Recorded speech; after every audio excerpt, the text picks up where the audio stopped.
city of Gary is inviting the community to hack its data, but it's probably not what you think. Richard Leverett, the city's chief of staff, says this type of hacking is about deconstructing and then reconstructing the data in a more useful form. City officials hope the reorganized data can be used to identify areas of need and create new tools for addressing city issues. Next Tuesday, residents and local stakeholders will be invited to analyze the data on the Gary Counts website, which focuses on eliminating abandoned homes in the city. Leverett says a simple change, such as presenting the information on a map instead of a list, can make the data more relevant. It is a way to look at city government, city information, really, like our data that we have, and how to look at it differently.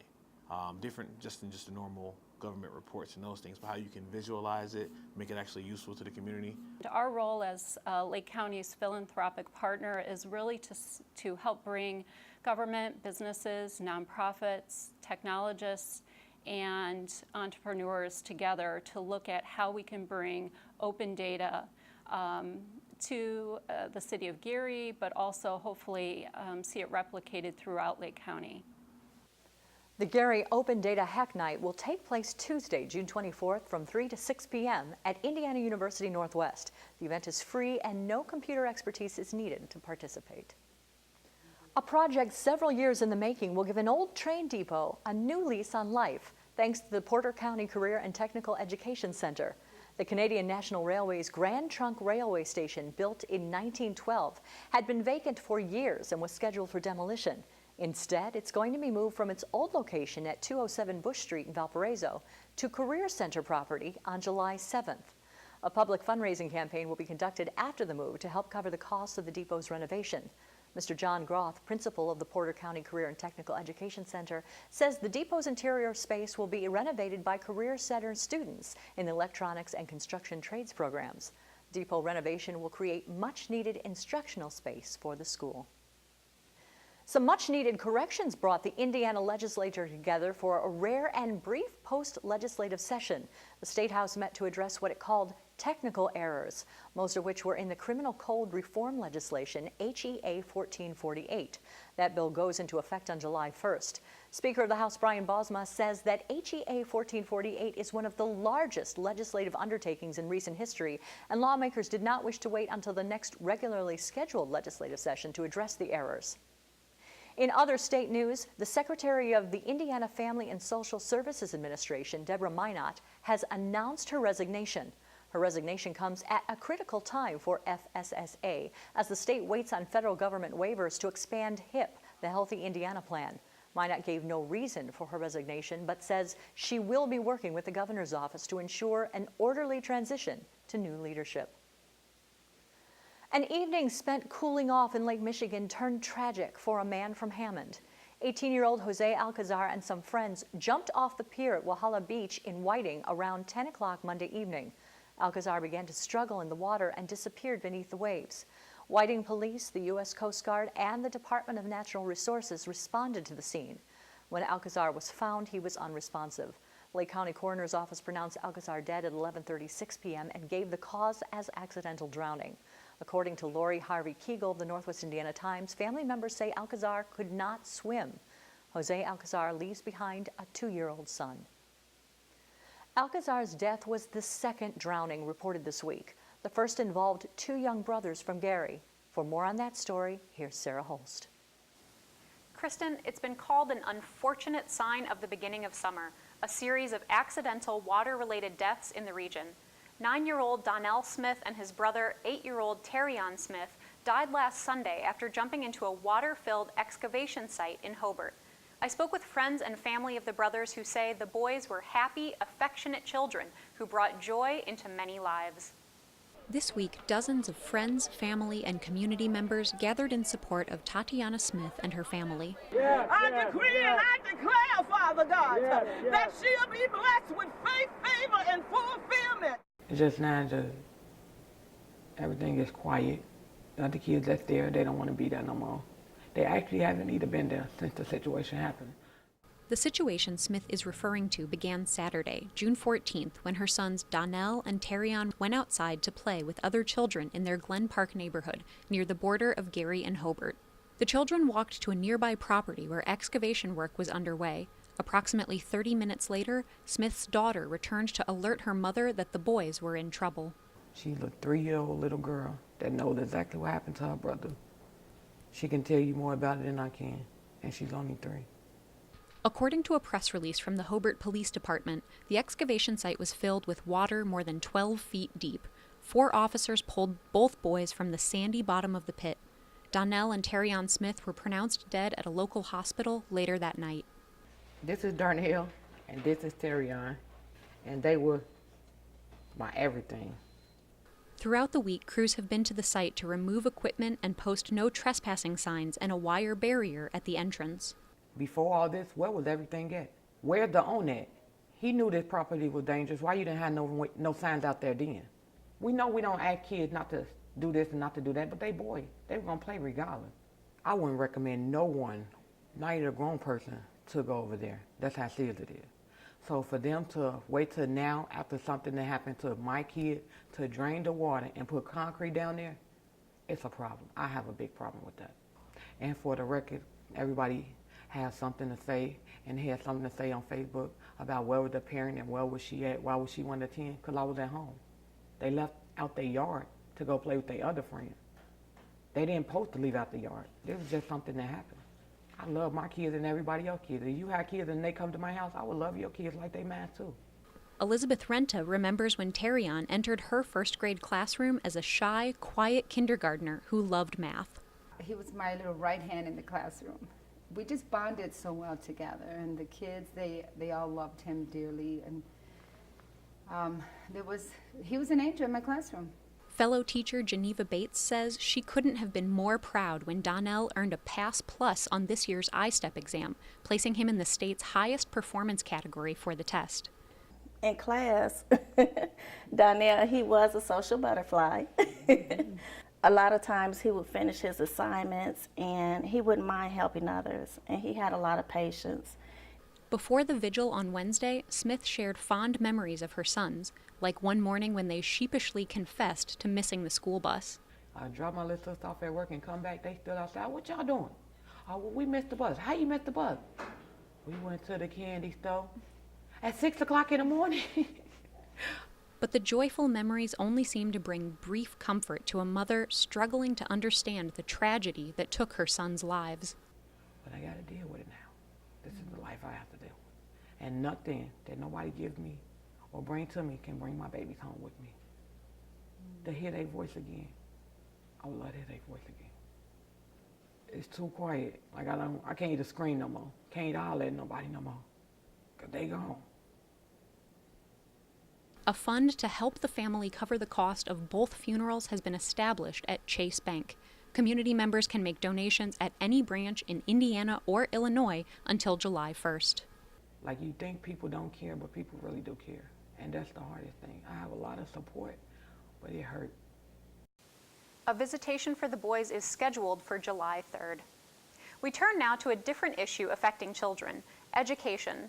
Regionally Speaking host Steve Walsh recently spoke with Hammond School Superintendent Dr. Walter Watkins about some of the issues facing the Hammond School District.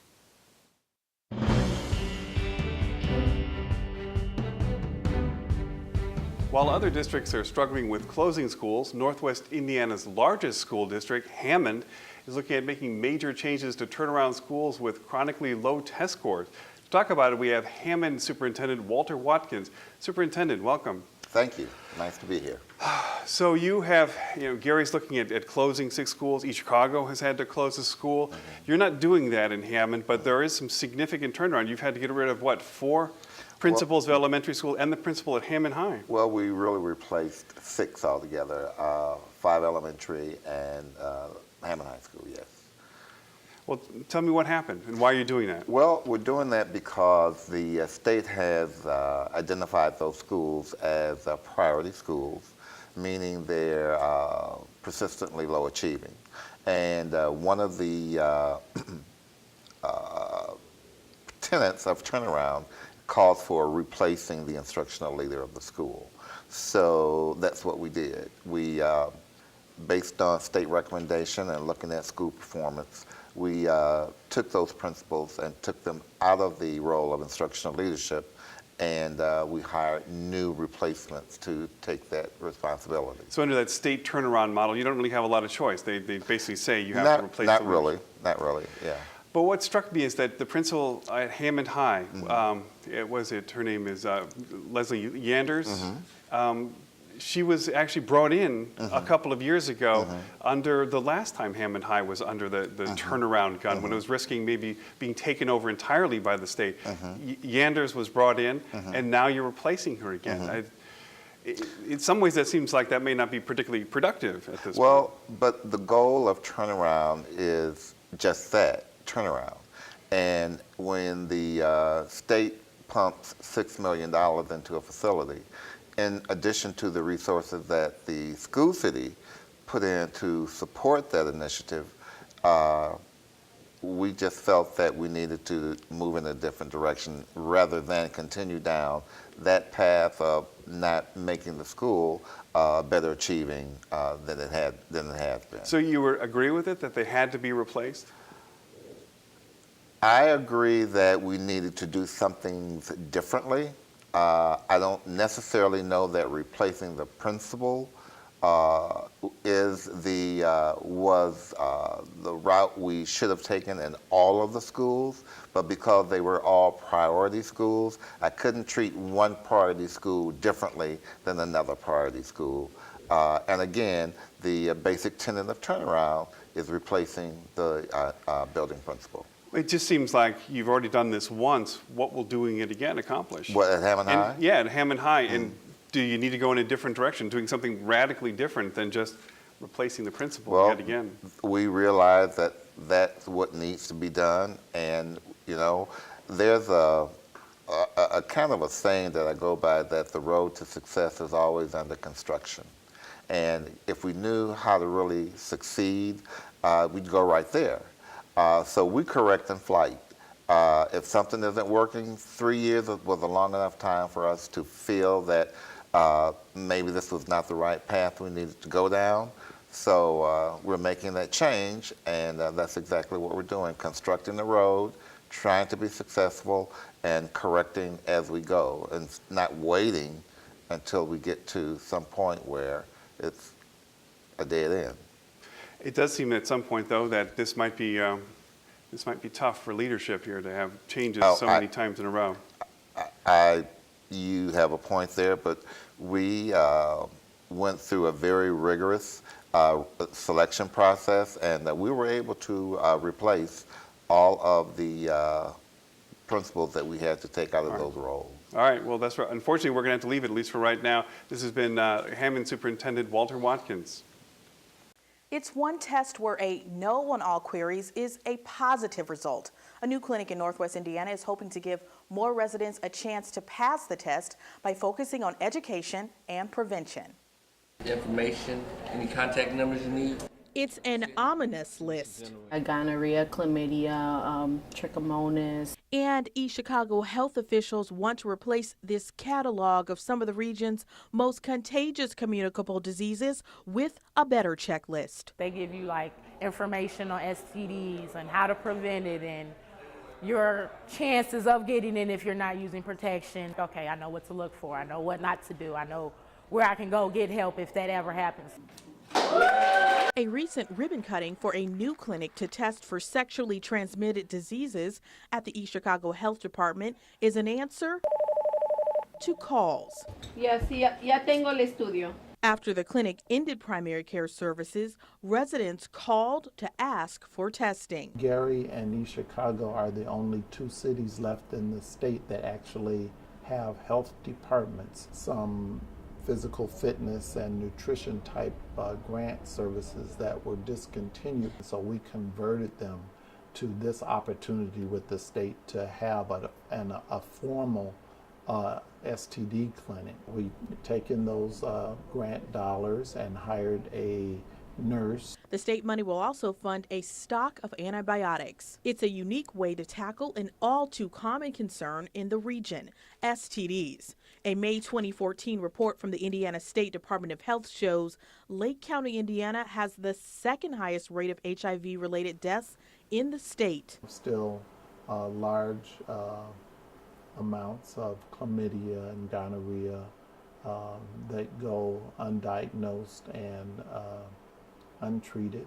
Nearly 2,700 cases of chlamydia were reported in Lake County in 2013, one of the highest rates in the state, fueled by stigma and silence. I believe they know of it, but they're either too scared or too embarrassed to like come in the facility to get tested. Like they know it's there. They're like, oh, if I walk in, then they think I have something or they're gonna label me. The new clinic wants patients to walk in and get checked out. We're not here to judge, we're here to help and prevent and to educate. We want to bring in adolescents. We target 15 to 24, ages 15 to 24, where sexual activity is more prominent. Experts say this tiny keychain can make a big dent in dismal disease rates in the region. Clinic workers hand them out and say condom keychains can make safe sex practices portable, discreet, and help combat largely preventable diseases. If you have a sexually transmitted disease, that makes you more susceptible to HIV infection. And so that's still quite a problem in the African American and Hispanic community, and most of our patients are of those ethnic backgrounds. State research shows if you test, people will come. African Americans have the highest share of HIV tests in the state at 60%. The clinic hopes to offer HIV testing in the coming months, but Browning says all STD screenings save lives. We'll be able to make some inroads in lowering that risk factor by having the accessibility for diagnosis and treatment for those more simple diseases. Edwards is pleased with the safe sex goodie bag she's leaving with. Discreet, no one knows but you. But education is perhaps the greatest takeaway. Go get screened. Never be scared. It's your life. You only get one body. Take care of it. Get checked. Do it. The clinic is open to East Chicago residents and people living in surrounding communities. Patients need only bring an ID. Coming up next, this week's edition of Eye on the Arts.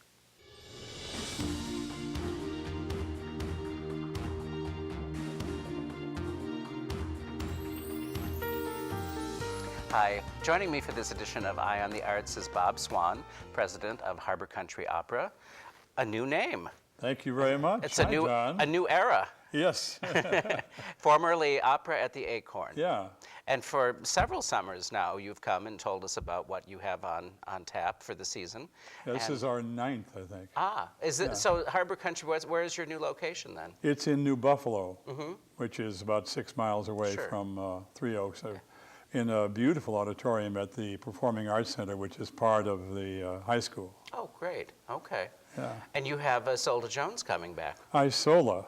Isola. Yeah, Isolde. Yeah, that's an opera. Oh, that's Isolde. right. Yeah, I know. It's not Tristan and Isolde. Isola. Yeah, Isola. Yeah. Thank you. It's not fair for her to have a confusing name like that, but that's all right. She's a gorgeous, gorgeous woman. Fantastic voice. I've known much of my life now, I guess, something like that, because she's been at the Metropolitan Opera for years and years and years, and I kind of rediscovered her when I was doing a gig in Phoenix. That's where she lives now. So I'm flying her in from Phoenix, and she and I did a performance together there, and she's been with us almost from the beginning of Harbor Country Opera, or Opera at the Acorn, as it used to be called. Right.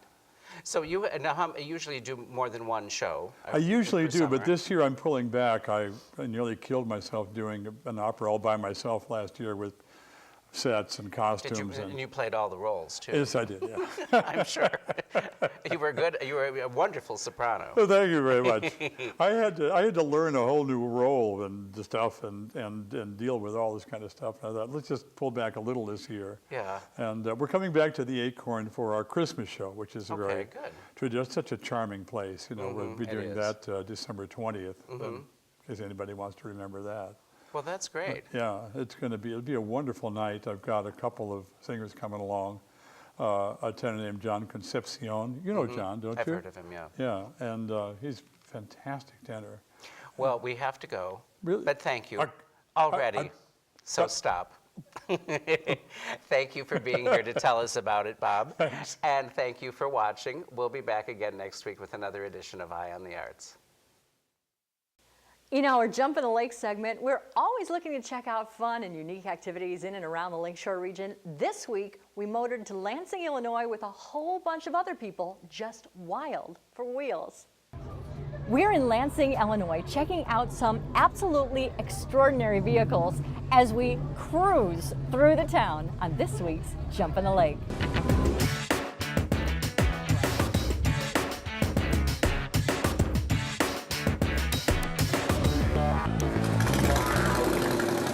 We wanted to bring the hometown feel back to Lansing, and that's what we've done. Cruise nights were started about 20 years ago.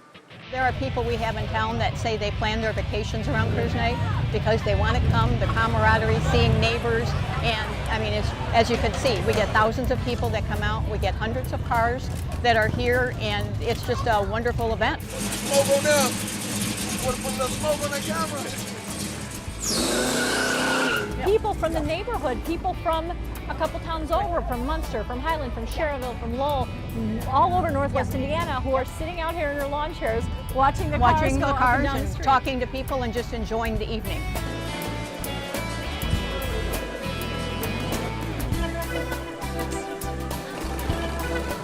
What do you like about cruise night? I notice you've got a camera here, so you're pretty serious about your cars. Yeah. Uh-oh. Dang it. Get it, get it, get it. 18s. Did you get it? You got it? Kind of got it. All right. Scott told me that cruising was fun. And what do you think? It is fun. It's just a blast. So what's the favorite car that you've seen out here tonight so far? My car. Your car is your favorite? Wait, do you have a cool car here too? Hudson Hornet. Hudson Hornet. How old is that car? 52. 1952, so it's a little older than you are. He's 7. Good job. You already got a car. You're way ahead of most kids your age. Between 1949 and 1954, they made less than 8,000 total worldwide. Okay. So of the 1950, there's probably 700 or 800 in the world. I bought it in '61, so I've owned it for 53 years. And you heard me saying it's before I met my wife, before I had my children, before I had my grandchildren. So they all know where my priorities lie. Right, right. So it was a package deal. She got you, she got the car. Right. Well, now do you know, did she go for you or the car? I think she went for the car first. She thought I was rich. I fooled her.